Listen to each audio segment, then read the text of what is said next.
ഇത്തരത്തിലുള്ള ഇരുട്ടിന്റെ മറവിൽ ക്രിമിനലുകളെയും ഗുണ്ടകളെയും കൂട്ടുപിടിച്ചുകൊണ്ട് ഒരു നഗരത്തെ തന്നെ തകർക്കുവാനുള്ള പരിശ്രമങ്ങളിൽ നിന്ന് പിന്മാറണം. ജനങ്ങളുടെ ഇടയിൽ നിങ്ങൾ ഒറ്റപ്പെടുകയുള്ളൂ.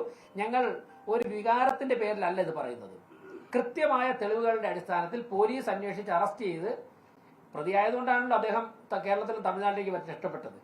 അപ്പോൾ അതിനുശേഷം പോലീസ് കാത്തിരുന്ന് കേരളത്തിലേക്ക് കടന്നപ്പോഴാണ് പിടിച്ചിരിക്കുന്നത്. നിങ്ങൾക്ക് തന്നെ പോലീസ് സംവിധാനമായിട്ട് അന്വേഷിച്ച് കഴിഞ്ഞാൽ ഇക്കാര്യങ്ങൾ മനസ്സിലാവും.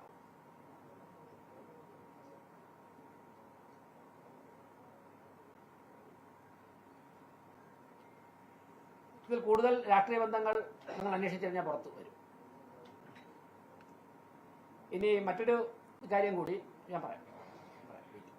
വേറൊരു ഫോട്ടോയുടെ ഉണ്ട്, ഞാനത് സ്ക്രീനിലുണ്ട്, ഞാൻ കാണിക്കുന്നില്ല. ഇന്ന് ഒരു പ്രമുഖ പത്രത്തിൽ തിരുവനന്തപുരം കോർപ്പറേഷന്റെ ജവഹർ നഗറിൽ മാലിന്യം കൂട്ടിയിട്ടിരിക്കുന്നതായിട്ടുള്ള ഒരു ഫോട്ടോ വന്നിട്ടുണ്ട്. ആ ഫോട്ടോ ഇപ്പം എൻ്റെ കയ്യിലുണ്ട്. ഈ വാർത്ത വന്ന ഉടൻ തന്നെ അവിടുത്തെ ഹെൽത്ത് ഇൻസ്പെക്ടറെ വിളിച്ചിട്ട് അതൊന്ന് പരിശോധിക്കാൻ പറഞ്ഞു. അവർ രാവിലെ 7:50 അവിടെ എത്തി. വാർത്ത വന്നു 7:30 അവർ അറിഞ്ഞ് 7:50 അവിടെ എത്തി. ജിയോ ടാഗ് ചെയ്ത ഫോട്ടോ ഈ സ്ക്രീനിലുണ്ട്, ഞാനിപ്പോൾ അത് കാണിക്കുന്നില്ല. ആ വ്യക്തിപരമായിട്ട് ആർക്കും വേണമെങ്കിൽ ഷെയർ ചെയ്യാം, പത്രസമ്മേളനത്തിൽ കാണിക്കുന്നില്ല. ആ ഫോട്ടോയിൽ ആ മാലിന്യം അവിടെ ഇല്ല. ഇത് മുൻപ്, അതായത് 4 ദിവസത്തിനിപ്പുറം അത് അവിടെ ഇല്ല. അവിടെ നമ്മുടെ സംഭരണ കേന്ദ്രം നിറഞ്ഞപ്പോഴേക്കും ചാക്കിൽ കിട്ടാൻ ഫുഡ് വേസ്റ്റ് അല്ല, പ്ലാസ്റ്റിക് വേസ്റ്റ് അവിടെ അതിൽ സംഭരണ കേന്ദ്രമുണ്ട്. സംഭരണ കേന്ദ്രം നിറഞ്ഞപ്പോഴേക്കും വാഹനം വരുന്ന സമയത്തേക്ക് വരെ അതിന്റെ സൈഡിൽ വെച്ചിരുന്നു. അവിടെയല്ലേ വയ്ക്കാൻ പറ്റുള്ളത്, വച്ചിരുന്നുള്ള വസ്തുതയാണ്. വേറെ ദിവസങ്ങളില്ല. പക്ഷെ ഇന്നലത്തെ ഫോട്ടോ അല്ല, ജിയോ ടാഗ് ചെയ്ത ഫോട്ടോ ഇന്ന് രാവിലെ എടുത്തത് എൻ്റെ കയ്യിലുണ്ട്, IT ഓഫീസറുടെ കയ്യിലുണ്ട്. ഇതുപോലെ കാണിക്കാൻ വേണ്ടി ഞങ്ങൾ പ്രിപ്പയർഡാണ്, പക്ഷെ പത്രസമ്മേളനത്തിൽ കാണിക്കുന്നില്ല. അപ്പൊ ഇന്നലത്തെ ഫോട്ടോ അല്ല, മുൻപ് ഏതോ ഒരു ദിവസം എടുത്തത് ഇപ്പൊ വാർത്ത കൊടുക്കാൻ വേണ്ടി തീരുമാനിച്ചിരിക്കുന്നത് കൊണ്ട്.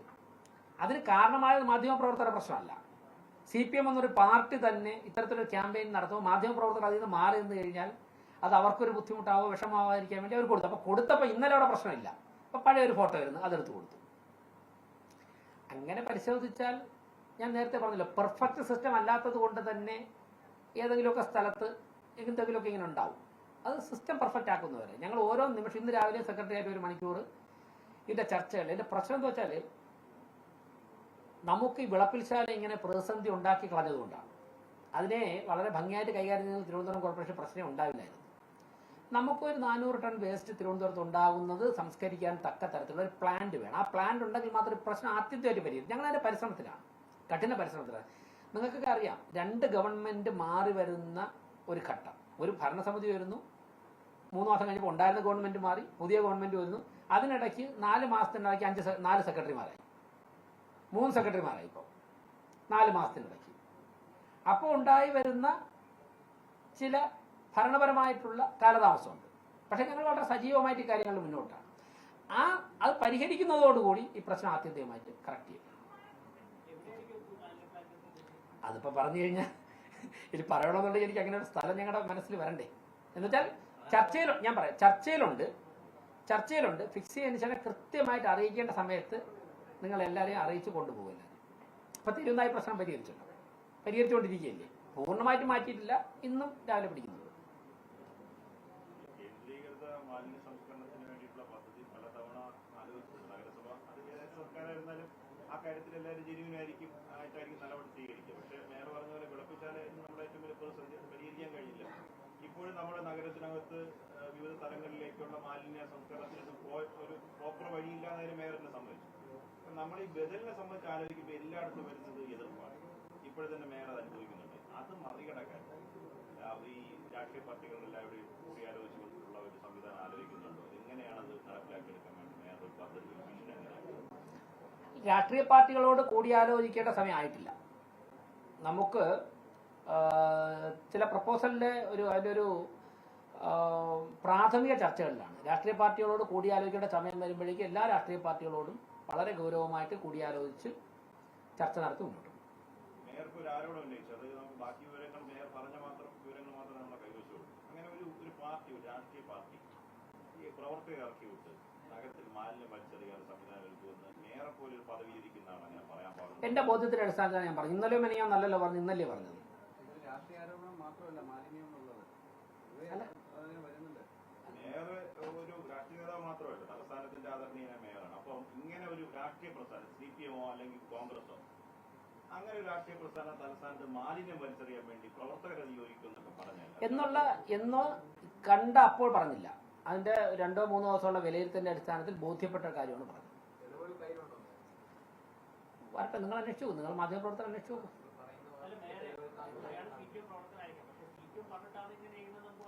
അല്ല, നിങ്ങൾ എനിക്ക് കിട്ടിയ ബോധ്യത്തിന്റെ അടിസ്ഥാനത്തിൽ ഞാൻ ചെയ്യുന്നു പറയുന്നത്. കാലാകാലങ്ങളിൽ ഈ ആമേഞ്ഞ തോടിന്റെ അവിടെ ഈ വിത്ത് കിട്ടുന്ന ഒരു പരിപാടിയാണ് കമ്പിവേലി. പക്ഷെ അത് ലക്ഷക്കണക്കിന് ഓരോ പ്രാവശ്യം വളർത്തുമ്പോൾ കിട്ടുന്നു, നശിച്ചു പോകും. അതിന് ശാശ്വതമായ പരിഹാരം ഉണ്ടായിക്കഴിഞ്ഞാൽ കമ്പിവേലി പലപ്പോഴും കമ്പിവേലി കെട്ടിയതിനെ നെറ്റ് അറുത്തിട്ട് അവിടെ മാലിന്യം ഇടുന്നുണ്ട്. കമ്പിവേലി കെട്ടാൻ വേണ്ടി മുടക്കുന്ന പണം മാത്രം വേസ്റ്റ് ആവും. അതിനൊരു ശാശ്വതമായ പരിഹാരം കണ്ടെത്തും. ഇടയ്ക്ക് സ്ലാബിട്ട് മൂടുന്നു എന്നൊരു അത് അതിന്റെ ചർച്ചകൾ തന്നെയാണ് നടക്കുന്നത്. ഗവൺമെന്റുമായിട്ട് സംസാരിച്ചിട്ടുണ്ട്. അത് കോർപ്പറേഷന്റെ ഉടമസ്ഥയിലുള്ളതല്ല, ഇറിഗേഷന്റെ ഉടമസ്ഥയിലുള്ളതാണ്.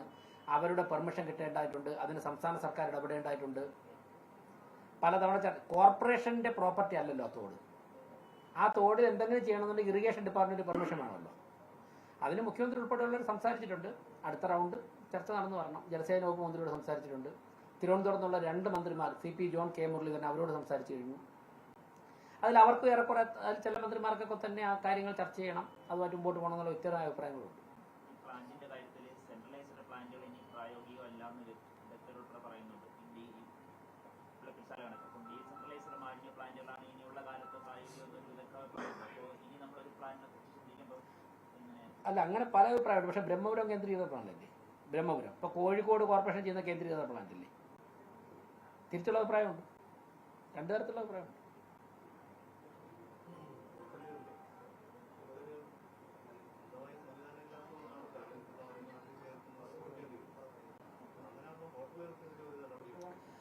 ഹോട്ടലുകൾക്ക് മാലിന്യം സംസ്കരിക്കുവാനുള്ള പ്ലാന്റ് എല്ലാ ഹോട്ടലുകൾക്കും തിരുവനന്തപുരത്തില്ല. ഇപ്പോൾ പുതിയതായിട്ട് ചെയ്ത് തിരുവനന്തപുരത്തെ ഹോട്ടലുകൾ സ്റ്റാർ ഹോട്ടൽ വെച്ച് ബാക്കി ഏറെക്കുറെ എല്ലാം തന്നെ വർഷങ്ങളായി പഴക്കമുള്ള ഹോട്ടലുകളാണ്.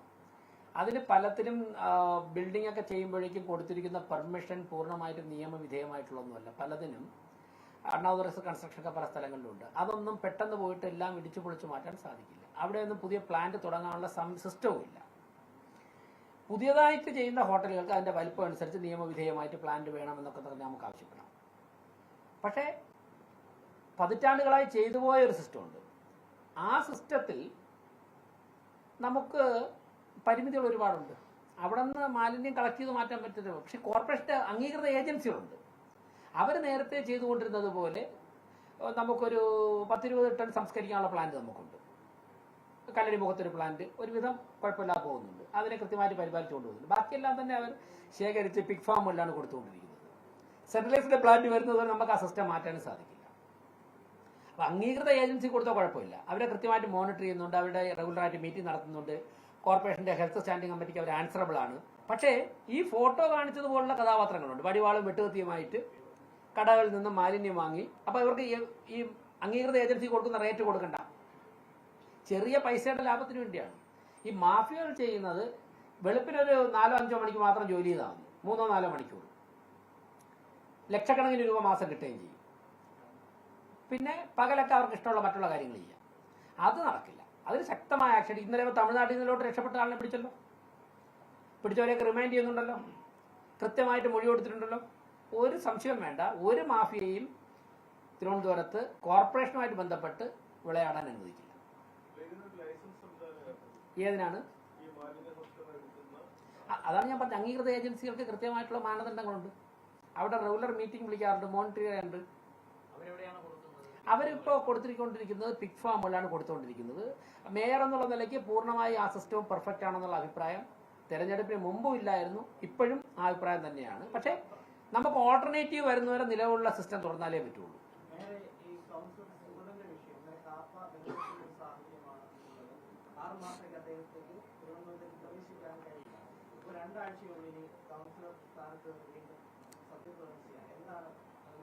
ബഹുമാനപ്പെട്ട കോടതിയുടെ മുമ്പാകെയാണ്.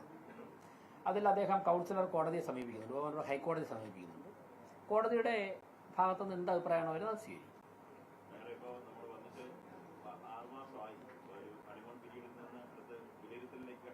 ഹണിമൂൺ പീരീഡ് ഉണ്ടായിരുന്നു ഞങ്ങൾ പറഞ്ഞില്ല. വിലയിരുത്തൽ ഘട്ടത്തിലേക്ക് പോകേണ്ട സമയം ഹണിമൂൺ പീരീഡ് ഞങ്ങൾ ആഗ്രഹിച്ചു. നിങ്ങൾ വിലയിരുത്തിക്കോ, നിങ്ങൾ എല്ലാ ദിവസവും വിലയിരുത്തില്ലേ?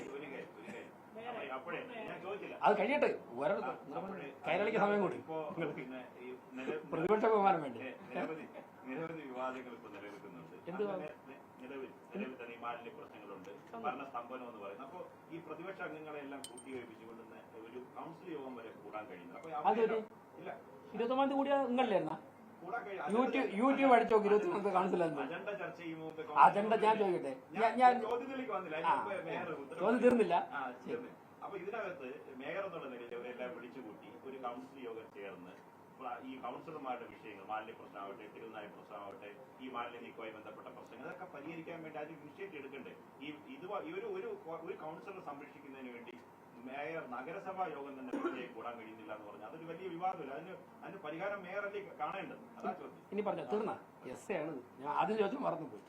പിന്നെ ഇതില് കൗൺസിൽ യോഗം 29 കൂടി. ഒരിക്കലും ഒരു മേയർമാരും എൻ്റെ ശ്രദ്ധയിൽ ഇതുവരെ പറഞ്ഞിട്ടില്ലാത്ത ഒരാൾ പലതവണ റിക്വസ്റ്റ് ചെയ്തു, നമുക്ക് അജണ്ട ചർച്ച ചെയ്യാം റിക്വസ്റ്റ് ചെയ്തു. പക്ഷേ അതിലപ്പുറം കയ്യിൽ നിൽക്കാത്ത അവസ്ഥയിലേക്ക് പോയപ്പോഴാണ് കൗൺസിൽ യോഗം പെട്ടെന്ന് തിരിയേണ്ടി വന്നത്. നമുക്ക് 3-4 മണിക്കൂർ ചർച്ച ചെയ്യാൻ തയ്യാറായിട്ടാണ് അത്രത്തോളം ഗൗരവമായ അജണ്ട ഉണ്ടായിരുന്നത്. നമ്മുടെ ഇവിടുത്തെ ജീവനക്കാരുടെ മക്കളുടെ വിവാഹം, അതിൽ 4 അജണ്ട അങ്ങ് പരിശോധിച്ചാൽ മതി. 4-5 അജണ്ട ജീവനക്കാരുടെ മക്കളുടെ വിവാഹത്തിനൊരു ധനസഹായം കൊടുക്കും, പലിശ കുറച്ചൊരു ലോണായിട്ടാണ് കൊടുക്കുന്നത്. അതുൾപ്പെടെ പാസ്സാക്കേണ്ടതായിട്ടുണ്ടായിരുന്നു, അല്ലെങ്കിൽ വിവാഹം അടുത്ത ദിവസമാണ്. അപ്പോൾ അതുൾപ്പെടെ ചർച്ച ചെയ്യേണ്ടതായിട്ടുണ്ടായിരുന്നു. അതിനോടുള്ള സമയം തരാത്ത രീതിയിലുള്ള സാഹചര്യമായിരുന്നു അവിടെ. അപ്പോൾ സ്വാഭാവികമായിട്ടും കൗൺസിൽ യോഗം നേരത്തെ അവസാനിക്കേണ്ടതായിട്ടുണ്ട്. അടുത്ത കൗൺസിൽ യോഗം ചേരുന്നുണ്ട്. ആ കൗൺസിൽ യോഗം ചേരുമ്പോഴും വിശദമായി ചർച്ച ചെയ്യാനുള്ള സമയമുണ്ട്. പിന്നെ മാസത്തിലൊരു കൗൺസിൽ യോഗം ചേരണമെന്നാണ് നിയമത്തിൽ പറഞ്ഞിട്ടുള്ളത്. അത് കൃത്യമായി ചേരുന്നുണ്ട്. ഞാൻ പറയട്ടെ, മാസത്തിലൊരു കൗൺസിൽ യോഗം, ജൂണിലൊരു കൗൺസിൽ യോഗം ചേർന്നാൽ ജൂലൈയിലൊരു യോഗം. നിങ്ങൾക്ക് അതെല്ലാം നിയമത്തിന് മുമ്പിലുണ്ട്. ഞാനൊന്ന് പറഞ്ഞോട്ടെ, നിയമപരമായിട്ടാണ് യോഗം ചേർന്നത്. അതിൽ യോജിപ്പുള്ളവർക്ക് സ്വാഭാവികമായിട്ട് അതിൻ്റെ മുകളിൽ നടപടികളുണ്ട്. അത് കൗൺസിലിലേക്ക് ആയിട്ട് ബന്ധപ്പെട്ട കാര്യങ്ങൾ ചെയ്യാം. പിന്നെ കൗൺസിലർമാരുമായിട്ട് ചർച്ച ചെയ്യേണ്ട എല്ലാ കാര്യങ്ങളും കൗൺസിലർമാരും ചർച്ച ചെയ്യുന്നുണ്ട്. ഓരോ ദിവസവും വിളിച്ചെടുത്ത് 101 കൗൺസിലർമാരെ ചർച്ച ചെയ്ത് ഇന്ന് ഇങ്ങനെ പ്രവർത്തിക്കണമെന്ന് ചോദിച്ച് മുന്നോട്ട് പോകാൻ സാധിക്കില്ല. തെരുവുനായി പ്രശ്നം കൗൺസിൽ ചർച്ച ചെയ്തു. കൗൺസിലർമാരൊക്കെ ആ വിഷയം ഉന്നയിച്ചു. ഭരണസമിതി അധികാരമേറ്റ് ദിവസങ്ങൾക്ക് തന്നെ അതിൻ്റെ പ്രോസസ് ആരംഭിച്ചു. എല്ലാ ദിവസവും തെരുവുനായ്ക്കളെ പിടിച്ചുകൊണ്ടിരിക്കുക. നിലവിലുള്ള സിസ്റ്റം അനുസരിച്ച് 15 മുതൽ 20 നായ്ക്കളെയാണ് ഒരു ദിവസം ABC ചെയ്യാൻ സാധിക്കും. അതിനെ ചെയ്ത് 5 ദിവസത്തെ വിശ്രമം കൊടുത്ത് ഇന്നലെ മിനിഞ്ഞാന്ന് രാത്രിയും 60 എണ്ണത്തിനെ ഷെൽട്ടറിലേക്ക് മാറ്റി. ഇന്നലെ സെക്രട്ടേറിയറ്റിൽ നിന്ന് ഉൾപ്പെടെ നായ പിടിച്ചിട്ടുണ്ട്. മണ്ണന്തല വാർഡിൽ നിന്ന് പിടിച്ചിട്ടുണ്ട്. ഇന്നിപ്പോൾ പാളയം വാർഡ് കൗൺസിലർ UDFന്റെ കൗൺസിലർ ഷെർലി ചേച്ചി വിളിച്ചിരുന്നു രാവിലെ. പാളയത്ത് 10-15 എണ്ണം ഉണ്ട്, കുറേ നായ്ക്കളെ പിടിക്കും. ഇന്നിപ്പോൾ ഡോക്ടറെ വിളിച്ചിട്ടുണ്ട്. ഉച്ചയ്ക്ക് വൈകുന്നേരം അല്ലെങ്കിൽ നാളെ വെളുപ്പിന് പാളയത്ത് നിന്ന് പിടിക്കും. നിങ്ങളോടും പറയുന്നത്, നിങ്ങൾക്ക് വലിയ പ്രശ്നമുള്ള തരത്തിൽ അക്രമകാരികളായ നായ്ക്കളുണ്ടെന്നുണ്ടെങ്കിൽ അടുത്ത ദിവസങ്ങളിൽ അതിനെ പിടിച്ചു മാറ്റും. അപ്പോൾ അക്കാര്യം പരിഹരിച്ച് പോവുകയാണേ. അതിൽ യാതൊരു എന്ന് വെച്ചാൽ സമയമെടുക്കും, പക്ഷെ പരിഹരിച്ചു തുടങ്ങിയിട്ടുണ്ട്. പിന്നെ മാലിന്യ പ്രശ്നം കൃത്യമായിട്ടുള്ള ചർച്ചകൾ നടത്തിയിട്ടുണ്ട്. കൗൺസിലർമാരുമായിട്ട് ചർച്ച ചെയ്യേണ്ട കാര്യങ്ങൾ, രാഷ്ട്രീയ കാര്യങ്ങൾ അവരുമായിട്ട് ചർച്ച ചെയ്തു. ഉദ്യോഗസ്ഥ തലത്തിൽ ചർച്ച ചെയ്യുന്നുണ്ട്. ആ പ്രോസസ്സൊക്കെ നടക്കുകയാണ്. അത് കൃത്യമായിട്ട് തുടരും. അവരെ ബോധവൽക്കരിക്കുന്ന നടപടികൾ സ്വീകരിക്കും. അനധികൃതമായി പ്രവർത്തിക്കുന്നതിനൊക്കെ തന്നെ നിയമവിധേയമായി പ്രവർത്തിക്കാനുള്ള സാഹചര്യം ഉണ്ടാക്കി കൊടുക്കുന്നതിനെ കുറിച്ച് ആലോചിക്കും.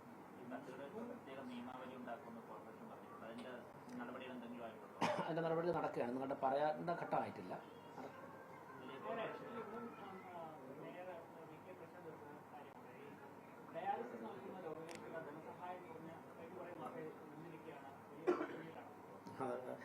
അദ്ദേഹത്തിനൊക്കെ എന്തെങ്കിലും ഇങ്ങനെ കാത്തു കിടക്കുക, ഒരിടത്തും നിന്നിട്ടില്ല. നിങ്ങൾ എല്ലാ ഹോസ്പിറ്റലിലും ഈ ചെയ്യുന്ന രോഗികളോടൊന്ന് അന്വേഷിച്ച് നോക്കി. അദ്ദേഹം പറയട്ടെ, ഇതിൽ ബന്ധപ്പെടുന്നവരോടൊന്ന് ചോദിച്ചു നോക്കി എന്തെങ്കിലും ബുദ്ധിമുട്ടുണ്ടെന്ന്. ഹെൽത്ത് സെക്ടറിൽ നോക്കിയിട്ട് താങ്കൾ വന്നിട്ടാൻ കണക്ക് തരാം. എൻ്റെ കയ്യിൽ ഇപ്പോൾ അത് കുറിച്ചുകൊണ്ട് വന്നിട്ടില്ല. അല്ലെങ്കിൽ ഹെൽത്ത് സ്റ്റാൻഡിംഗ് കമ്മിറ്റി ചെയർമാൻ ഇപ്പം തന്നെ തൊട്ടടുത്ത റൂമിലാണ്. പോയി കണ്ടു കഴിഞ്ഞാൽ എല്ലാ വിവരം അവിടെ തരും.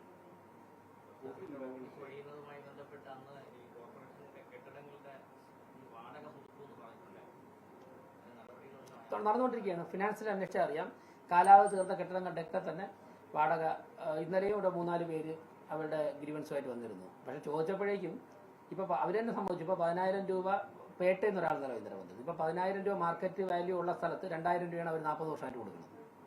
40 വർഷത്തിന് മുമ്പ് 500 രൂപ കണ്ടായിരുന്നു, ഇപ്പോൾ 2,000 രൂപ. പക്ഷെ അവർ തന്നെ പറഞ്ഞു, ഞാൻ ചോദിച്ചു അവിടെ ഇപ്പം